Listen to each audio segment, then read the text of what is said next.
And the pieces for those of you who don't necessarily have to comply, you know, which pieces of it are good and useful, which pieces of it you really don't want to comply with entirely, because let's face it, the County Personnel Management Act is built for large employers, somebody that has a full-time HR staff. Those of you who are the clerk auditors that have to do HR, you are not going to comply with all of the Personnel Management Act. There's just too much to it. And as Kristen will tell you, if you're not going to follow your policy, then change your policy. If you can't, if you set the bar too high for yourself, it's better to have less requirements in your policy and follow them than to have lots of policies and not really follow them. So, as we looked at doing a piece this session on Personnel Management Act, we've had people come in and go through the act that are specialists and know it all and just preach to you how to follow the County Personnel Management Act, but we decided to take a little different approach to it this time around. And so we chose Millard County's new county attorney's office. Pat is with us from the Millard County attorney, new Millard County attorney, and it was just a few years ago that the HR services moved from the clerk auditor's office there in Millard over to the county attorney's office. And now we have a new county attorney. So I know that Pat and his people have been busy going through and looking at their policies and seeing if they need to do updates.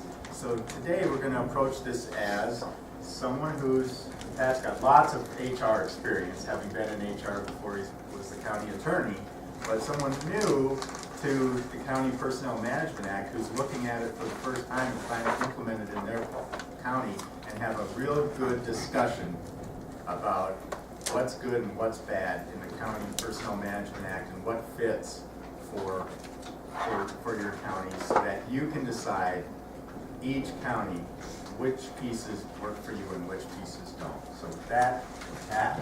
Thank you, Johnny. I have nothing to add. And to be honest, it wasn't a few years ago that our office picked up the HR responsibilities. It was 4.5 months ago. It was essentially when I took over as the elected. We had sort of talked about it and started to transition slowly, but it was only a few months ago we did.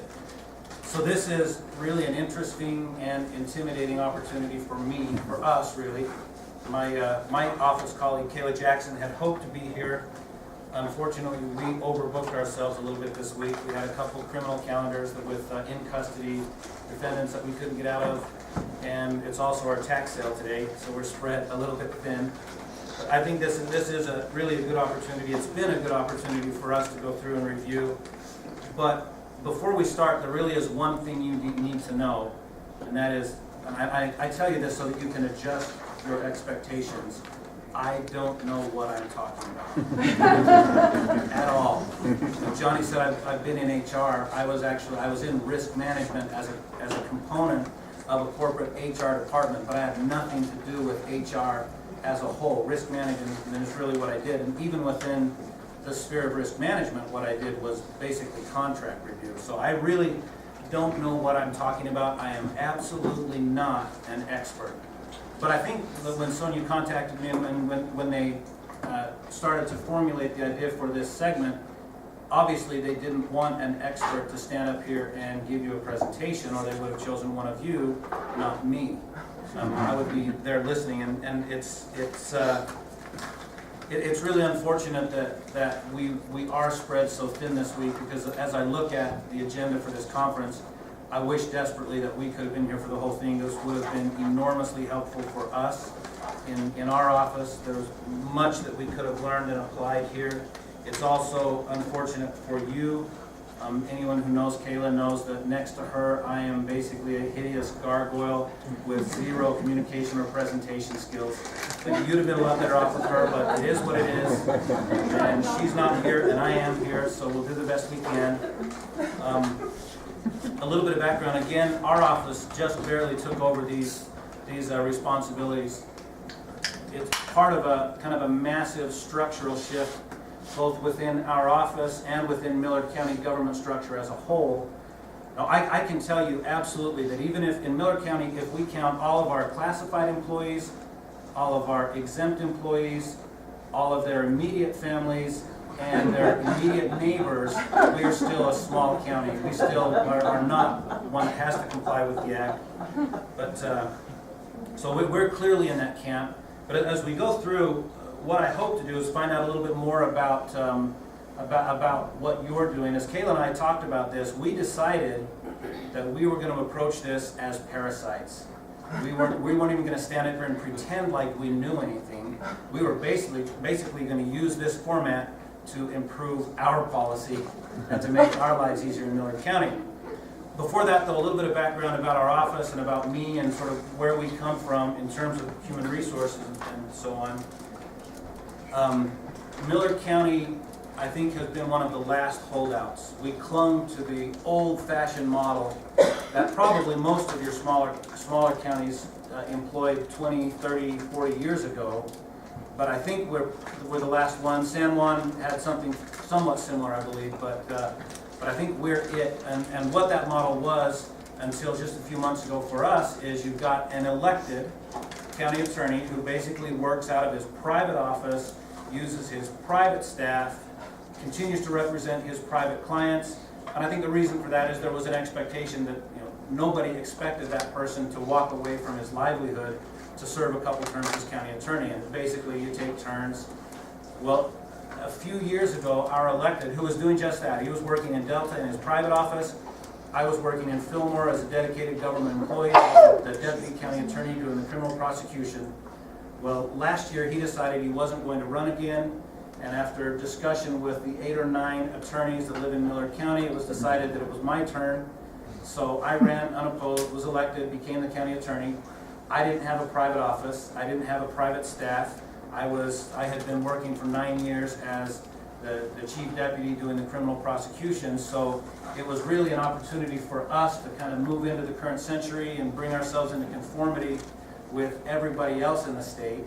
And so we underwent this process of consolidating the functions of the county attorney's office, which has not been without pain.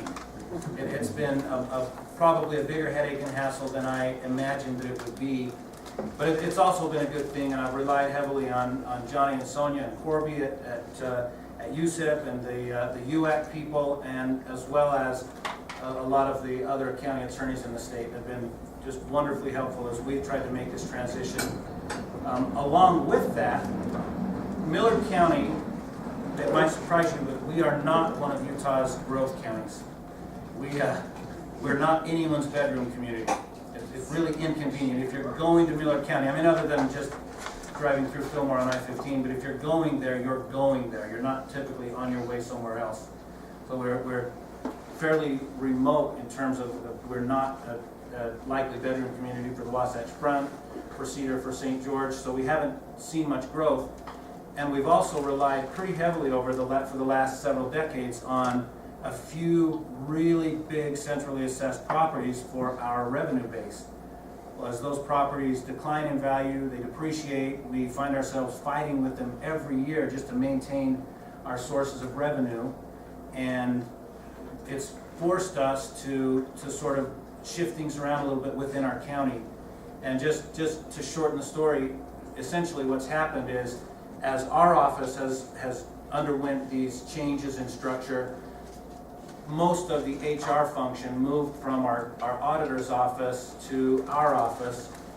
Kayla, again, she is an absolutely brilliant prosecutor and presenter. She had worked part-time for the last decade. Well, her children are old enough now that she had expressed a desire to move to a more full-time situation. To do that, we agreed to take on these HR responsibilities. Obviously, we're not doing benefits and payroll and that sort of thing. We're doing most of the rest of HR. But she took that on. So Kayla is now the Chief Deputy County Attorney who prosecutes in Justice Court, Juvenile Court, some District Court, / Millard County Human Resources Director. And our staff has been great. We've got 2 ladies on our staff, our legal assistants, who have a combined experience of over 60 years of doing nothing but criminal prosecution, legal assisting. And now, at the twilight of their careers, they can add to their resumes. One of them has added risk management, and the other one has added human resources and workers' compensation. So we've had kind of an exciting few months as we've tried to adapt and incorporate these new functions into our office. Me personally, and Johnny mentioned that I've got a little bit of HR experience. Out of law school, I should back up. When I graduated from law school, then Chief Justice of the Utah Supreme Court, Richard Howe, was our commencement speaker. And he told us, he actually kind of put us in our place. He said, you guys have learned some things, you've learned how to think in a new way, and you're ready to go change the world, but here's how it is. You don't know anything until you've been around the block. And he told us, as lawyers, it's going to take you at least 5 years to get around the block, and then you've only been around once. So that's kind of how we started. Well, out of law school, I did mostly transactional stuff for just about 5 years. I did a little bit of some wills and trusts and estate planning, probate, but mostly contracts. And when I was involved in HR, that's what I was doing, is contract review, and it was essentially just risk management. It was contract work. So I felt like I had been around the block finally, and I was starting to feel a little bit competent, felt like I could feel my way through this stuff okay, and then kind of experienced this big career shift, and suddenly I'm prosecuting. I'm a deputy Miller County attorney, and it's not like I didn't have a choice. Nobody forced me to do it, but it wasn't expected. It wasn't something I had really prepared for. Had no inclination to do any of that type of thing in law school, but here I was doing that. So I'm starting around this block again, and 9 years later, I feel like I've been around that block now almost a couple of times, and I actually had gotten to the point where I felt more or less competent. Like I sort of knew what I was doing. I'd handled everything from traffic tickets to aggravated murder, and felt pretty good about what I could do. And in fact, I was even being asked questions by other prosecutors, which that was a life epiphany for me. That's when I realized that, we speak of experts and expertise. That's kind of when I realized that there really are no experts. We all just fake it. We're all just sort of pretending. So I'd be asked a question about criminal work, and sometimes I knew the answer, sometimes I didn't, but I could usually pretend like I did. So I was either competent, or I could competently pretend to be competent. Got around that block, and then this, and then so now we're sort of starting over again to get around Chief Justice Howe's block and to develop some competence in this new area. And that's where we are today. So I don't have materials. I don't have a presentation, an electronic presentation. I don't even have handouts. But what Kayla and I thought we would do again is be parasites today. We're brand new at this. Now I know, as all of you know, that probably the most valuable thing we get out of this type of a conference is the networking opportunities, right? And we meet people, we form relationships, and we can then tap into those relationships when we have questions later. So what we wanted to do today was make this kind of a formal networking situation. And initially I think the plan was we were going to break out. They were going to take the large counties and talk to them in more specific terms about the act, and we're going to keep the small counties and talk a little bit about what we can do to use the act better in our own jurisdictions. My sense is that there weren't a lot of large county participants. Is that correct? I understand Weber County has some representation. Is there anybody else here that considers themselves, whether you exclude sheriff's deputies or however, that are in the large county category? Washington, you guys are big now, that's of course. What are the large counties in terms of that? Is Tooele now a large county? I mean, they've seen just explosive growth. Davis, Weber. Got the Wasatch Front counties, Logan or Cache County probably, Washington. Counties in second class, and then Cache, yeah. Cache, Washington. Iron County, is Iron County a big county now in terms of this stuff? That was another question we had, is who even counts. So if I could just ask, who do we have here? And I guess you've probably already gone through and said who you are and what you do and stuff, but maybe have they not done that? Could we do that for just a second? Maybe just go through and tell us what county you come from and what your role is within the county. Maybe just start here on the front. The sheriff of Box Elder. The sheriff of Box Elder County. And, all right, I would not have imagined we'd have a sheriff at an HR conference, but I guess you probably have a lot of HR issues, don't you? Okay. I'm in chief deputy. All right. I'm the sheriff's secretary, budget officer, and I do a little HR. Why are we doing this in Zions County? Why are we not, or in Zions, why are we not in Brigham City? Get away from Brigham City, right? I'm the jail commander for Box Elder. Box Elder, all right. San Juan County Deputy County Okay. Attorney, HR Director. All right, of course. San Juan County Human Resource Specialist. San Juan County Road Office Manager. Okay. Mike Seeley, Gillette County, I'm the administrator, including HR, fire district. Right. Um, I deal with Jared all the time, and and every conversation we have, I'm more and more jealous of the fact that they've got you in Juhat County. Natalie Felch with Trent County Health Department, which is UH and Duchesne and Daggett counties. Okay. Jen Fax, I'm the HR manager for Box Elder. Okay. Ginger McMullen, clerk auditor, Beaver County, and HR. Okay. Merritt Fulmer, Utah County, analyst, primarily classification and compensation. Okay. Mark Green, assistant personnel director, Utah County. Utah County, okay. Jana Babe, Assistant Director for Davis County, Assistant Personnel Director for Davis County. Gina Howen, the landfill director for Box Elder County. Brandon Ray, Washington County, HR business partner. Eric Clark, Deputy County Attorney, Washington. Sherry Larson, HR director, Washington County. Ed Shore, HR tech in Washington County. Tyker, court deputy clerk, like County Police Clerk, auditor, HR, everything else, County. Okay, we've got a county that's smaller than Miller here. Yeah. Okay. Chad Montgomery, Box Elder County recorder. Russ Sitton, Southwest Utah Public Health Department, recently demoted to junior janitor. That's a promotion. Jeff Shumway, Southwest Public Health Business Manager. Are there any other special service districts, health departments besides Washington, Southwest? Oh, okay, we'll get there, I guess. Let's just keep going. I should let us finish. Leanne Wheeler, HR Director, Sevier County. Okay. Rose Barnes, HR director, Cardin County. David Rowley, personnel director, Wasatch County. Joe McKay, Human Resource Director at UNTEP. Julie County, payroll and benefits for Weaver County. Robin Pratt, business office manager for Weaver County. Tracy Randall, Southeast Health Department, Business Manager. Brenda Rogers, Southeast Utah Health District, and Moab.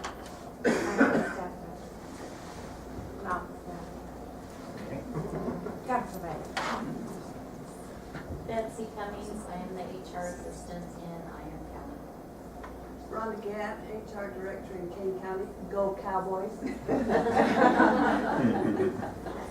Same region. Joanne Evans, clerk auditor in Duchesne County, risk manager and insurance coordinator. Which county did you say? Duchesne. Duchesne, okay. Cynthia Wardle, Duchesne County, office manager to the sheriff's office. Melissa Hutzel, Duchesne County Benefits and Payroll. Lisa Henry, HR Administrator, Duchesne County, large employer. Large employer? Large employer, because we're over 163 considered. 65. Okay, so You don't count the whole population. That actually surprised me. You know what, Joe, let's go have that talk we're going to have. So Duchesne, you actually you comply with the act is your policy, okay?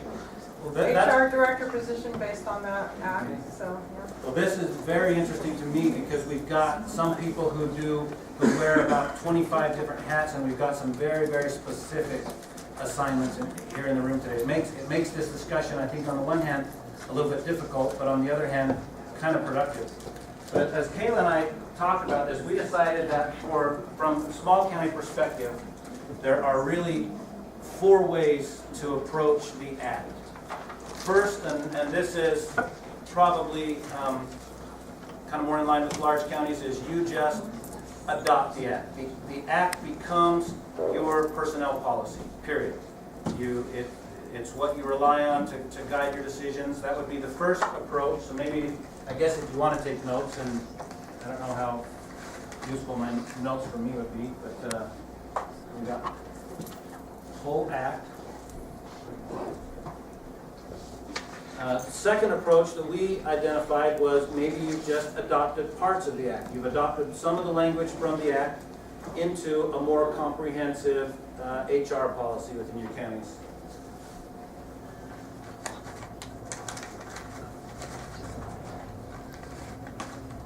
The third approach would potentially be, and maybe you can help me see other approaches too. The third approach is maybe you haven't actually adopted language from the County Personnel Management Act, but you use it as a guide, or it sort of informs your policy. It's a reference for you. So,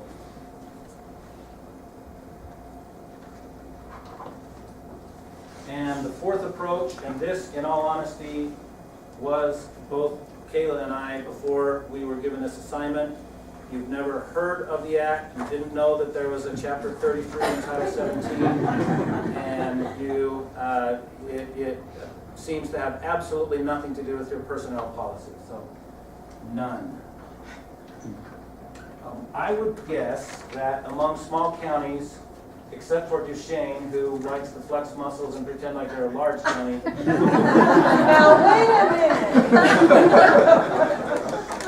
that probably. Bring it. What's that? I said bring it. Oh. Different classification, sorry.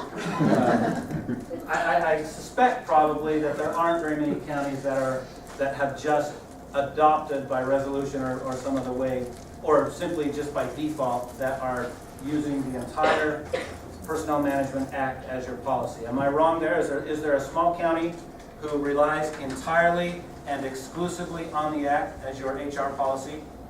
No hands? Going once? All right. So we can kind of maybe just not talk about that. And likewise down here, I genuinely hope that we are the only ones who didn't know the act existed until a couple months ago. Is that correct? Did the rest of you, to one degree or another, use the act, or at least acknowledge the act? At least have in the back of your mind somewhere that there is legislation. So can we do this too? So probably we're dealing with one of these two.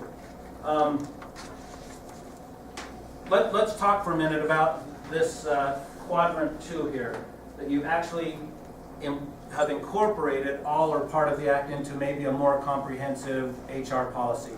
Are there any counties who have done that? You actually either reference it in your policy, or you actually take language from it and use it in your policy. And remind me that we're... Utah County. Okay, well, Utah County, I think you have to, right? Uh-huh. So, Utah County, unlike Duchesne County, really are a large county. Well, we want to take this outside already. Man. So, any of the small counties that do that actually incorporate language from the act into your policy that you know of. Now, I'm going to ask right now, let's be honest, who else is here? Because I'm not getting much response on these others. So either everybody is here, or some of you are actually here and just aren't admitting it. I've been admitted. All right. I don't know. We may have the same language, but it wasn't intentional. Perfect. So I think most of our discussion then is going to be this. Maybe we haven't actually taken language from the act and put it into our policy, or we don't know if we have. And if we don't know if we have, then we haven't, right? So probably we're guided by the act. The act provides sort of a basis for our policy that sort of allows us to move forward. Obviously, there are going to be some things in the policy that we have to have, because it's not only numbers that, it's not just that magic 200 number that exempts a county from the act, right? What else is it? You have to have 200 classified employees and have something else. gotta have your own merit system, right? If you don't have, I mean, you might have fewer than 200 employees, but if you don't have a formally adopted merit system, you're still subject to the act. So, and I think Johnny had the dates of when you had to have had that in, what was the dates, Johnny? I think it was May of 2006. So in May of 2006, counties with fewer than 200 classified employees, which to me says you toss out your exempts, your electeds, and others that are classified as exempt. And if you have fewer than 200 there and you had a merit system in place, then the act kind of fades into the background. So among the small counties then, those that are just referencing the act, how many of you that are directly involved in HR, how many of you actually refer to the act on a regular basis? Or again, does anybody know? All right. How many of you know whether or not your policy that you have is based to any degree on the Personnel Management Act? Our policies are. Okay. We try to base, when you say nobody does the whole act, we don't really use the whole act as our policies, but we just kind of use it as a way to pattern our policies so that when we make sure that our policies that we create follow the act and fall within the scope of the act. So you're consistent with the language of the act. So I mean that I think would be down here. You're more of a reference. Yeah, the act informs your policy, right? You make that, and that's great. I think that's probably where most of the counties are, is we're conscientious about it. When we change our HR policy, which we're in the process of making massive changes to our HR policy, we're referencing the act and we're making sure that it's part of that. And I think the reason I said that this is a little bit difficult up here is, what is the act really focused on? Is the act really a comprehensive personnel policy? It's not. I mean, the act is focused on just a couple of things. Basically, if you go through it, it's not very long. The state Personnel Management Act is probably twice as long as the county's Personnel Management Act, and really it focuses on merit pay. There are 1,000 different HR issues that are not even addressed there. So I would guess that everybody has a policy that's a little bit more comprehensive than just what's included in the act. But hopefully we're looking to the act where it actually matters. And obviously we've got to have a merit pay system that is compliant there. So from that then, what parts of the act in your county then, what part of the act are you most concerned about as you're creating and developing and changing your own HR policies? Hiring procedures. And is there a salary, schedule, merit system? And is there someone in your county that is concerned about consistency or compliance with the act when policies are looked at or changed? And I would imagine they go through a legal review, right? Yeah, we have a committee, and then, I basically create it. It goes through the committee, it goes through the county attorney, and then the commission approves them.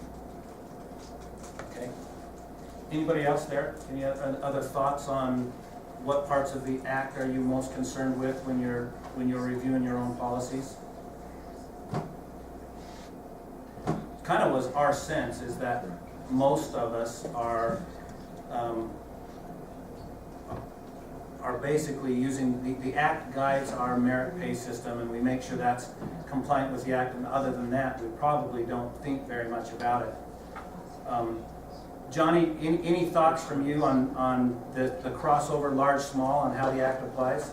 The other one that we've discussed in past workshops has been the whole issue with the Career Service Council versus use of a hearing officer, that whole part of the act that speaks to termination of an employee and what their rights are to have that reviewed. Okay, any thoughts on that? Are you aware of whether or not your policies within your county on termination are based on or compliant with the requirements of the act for those issues? It's nods from the confident counties and just looking at the floor from the others. What about some of our other small county colleagues? We had a severe county, right? Yeah, right here. Oh, okay. And I know just from conversation with Dale, that he's absolutely thrilled with what's developed over there. In fact, he said there were some growing pains, but with the HR position there, he said it's worked out better than he ever imagined that it would. What kind of interaction is there between you and your county attorney's office in terms of the policies with respect to what Johnny said, the hiring and firing and termination and so on? I consult with him on anything that goes through our office that way. Like I say, we kind of put the policies together, review them, a committee reviews them, he's part of that committee. He and I develop policies together, and then it goes through the committee, but I work very closely with Dale on developing those policies. We refer to the act quite often in all of the disciplinary procedure policy that we did, we refer to the act.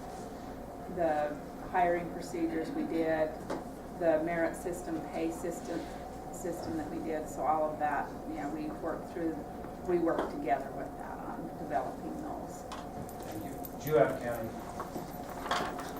Again, I'm as jealous as I can be there, because every time I talk to Jared, he brags about the situation that got there with the manager, the administrator who has these HR functions. Same question for you. What is the interaction with you and the county attorney's office with respect to application of the act to your personnel policy? Similar to what Leanne said, we consult all the time on issues that come up. Just finished a great big one, we're kind of wiping our brow on, thinking, thank God. Gone at the end of the month, and that's that. We consult all the time. I work with the sheriff regularly. And it does, as Leanne, is the act, is the Personnel Management Act part of that discussion, or you? You know, it isn't. I developed a personnel manual when I was hired there about 19 years ago, and we included a county merit pay system as part of that process. So we do have a merit system we developed then and follow that, but yeah, we don't go to the act specifically. We follow our own personnel manual. I think even Mark has reviewed our personnel manual when he worked for USIP years ago. Thank you. Along those same lines, in terms of the hiring, firing, termination, just a horrible war story from Miller County. And as I think about it now, this might actually be why Johnny asked us to do this presentation. And this one didn't work out very well. Well, ultimately it did work out pretty nicely. But we kind of blurred the lines a little bit between a contractor and an employee.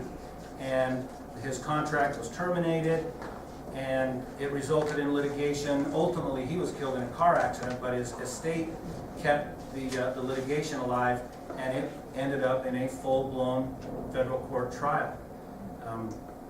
Peter Sturba represented the county, and it was absolutely brilliant to sit there and watch that man work and just take the other side apart. But in the process, the court ruled as a matter of law that we had violated his due process rights because, number one, our policy simply wasn't very clear and may not have been consistent with the requirements of the Act, and number two, we didn't follow our policy as clearly as we should have. So there was a ruling as a matter of law that we had violated this person's due process rights. Now, the trial went forward to determine damages, and the jury came back, and as vehemently as they possibly could have, they disagreed with the judge. They couldn't say there was no due process violation because that was taken out of their hands, but they said there were absolutely no damages. Even had the county had a proper policy and followed it, he still would have been terminated. There's absolutely no question, and they awarded the required $1 nominal damages to this poor man's, well, to his poor wife and estate. But it was a lesson to us in Miller County of the importance of having, number one, having a good personnel policy that addressed those issues, making sure that it was compliant with the Personnel Management Act, and probably most importantly of all, making sure that we follow our own policy as we do that. any experiences like that you've had that have sort of pushed you to maybe tighten your policy a little bit, or that have helped you maybe to see deficiencies or holes in your policy? I'm glad to see that. I'm glad we're the only ones that have had those kinds of experiences. Pat, can I ask, show of hands, how many of you have, in the last 24 months, gone through a complete review of your personnel policy with the county attorney's office to see if it's up to date and that you're complying with all the sections of it? Oh, good question. Most of it. You are doing it right now. Just a couple. 'Cause the phone call I get all the time is, we've got this situation in the county and we reviewed our personnel policy and we found this section of our personnel policy as if it was lost. It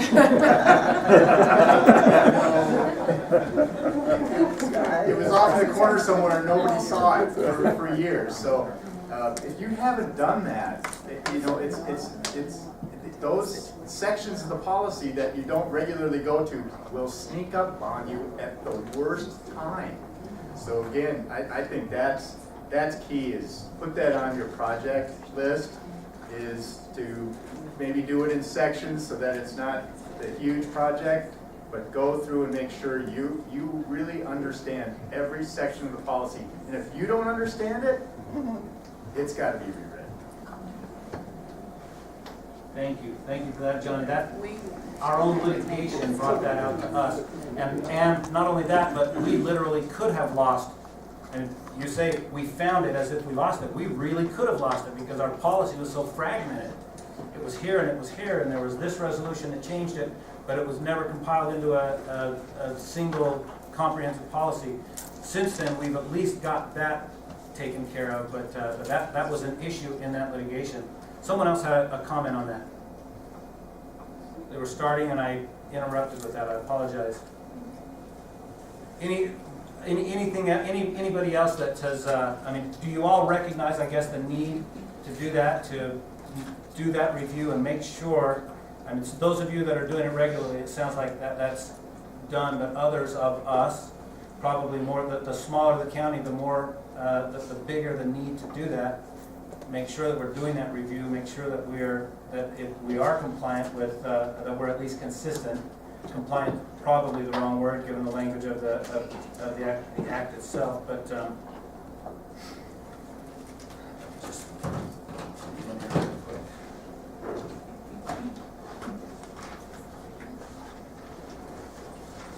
I don't think that the act was written in with the intent to require us to do certain things. I think it was more written to help guide us in how we're going to protect those due process rights of employees of elected officers.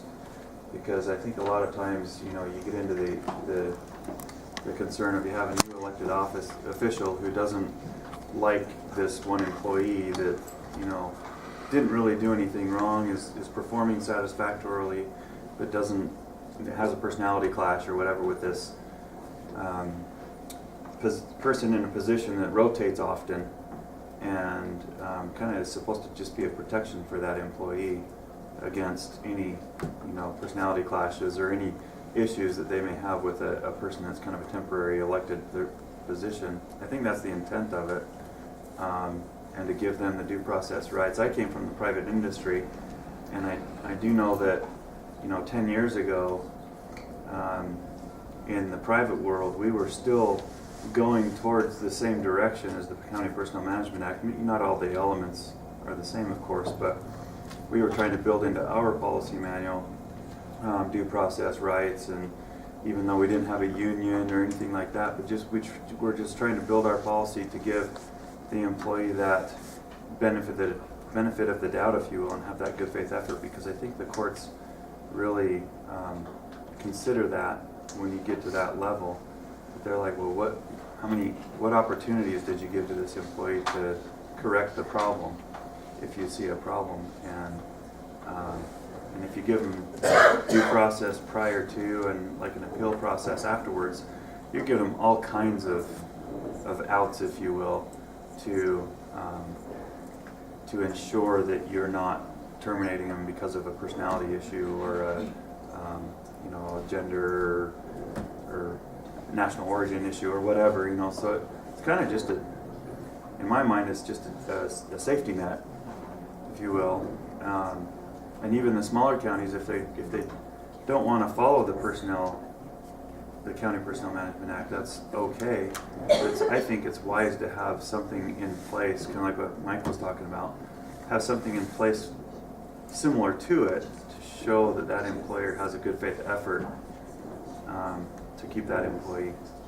And I think a lot of even the private industry is moving that direction because it looks a lot better in court when you give them second chances. That's excellent. So maybe to distill down what you said, the County Personnel Management Act is simply good HR policy. It's good to follow something like that. Yeah, I mean, it provides a good framework. Private, I like that a lot, private industries. And I think we see this a lot, even smaller companies that are not unionized have something like this to do just exactly that, to protect the employees. And that really is what this is for.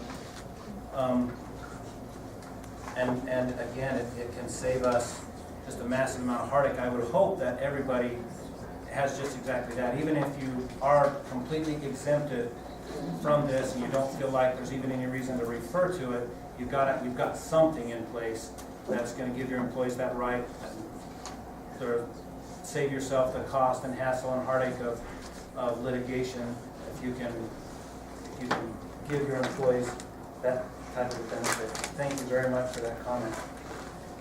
Well, again, I said I had no materials and I didn't have a presentation, but my hope was to just kind of get some thoughts and comments on how do we use the act, and I think that this has certainly been helpful to us. We've learned through our preparation for this presentation that we have got a long way to go in Miller County. We've still got a lot of work to do on our policy. So that's really what I had, Johnny, and I think we're just splitting the time now, and now Johnny is going to talk about some of the large county issues.